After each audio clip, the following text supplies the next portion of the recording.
حضرت انس بن مالک رضی اللہ تعالیٰ عنہ سے روایت ہے کہ اس کی نانی حضرت ملیکہ رضی اللہ تعالیٰ عنہ نے رسول اللہ صلی اللہ علیہ وآلہ وسلم کو کھانا تیار کر کے کھانے کے لیے بلایا۔ آپ نے کھانے کے بعد فرمایا کہ آؤ تمہیں نماز پڑھا دوں۔ انس رضی اللہ تعالیٰ عنہ نے کہا کہ میں نے اپنے گھر سے ایک بوریا اٹھایا جو کثرت استعمال سے کالا ہو گیا تھا۔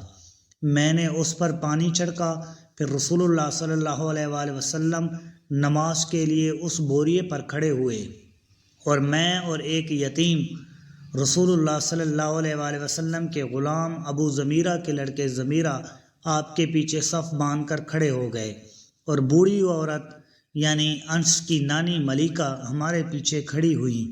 پھر رسول اللہ صلی اللہ علیہ وآلہ وسلم نے ہمیں 2 رکعت نماز پڑھائی اور واپس گھر تشریف لے گئے۔ صحیح بخاری حدیث نمبر 380۔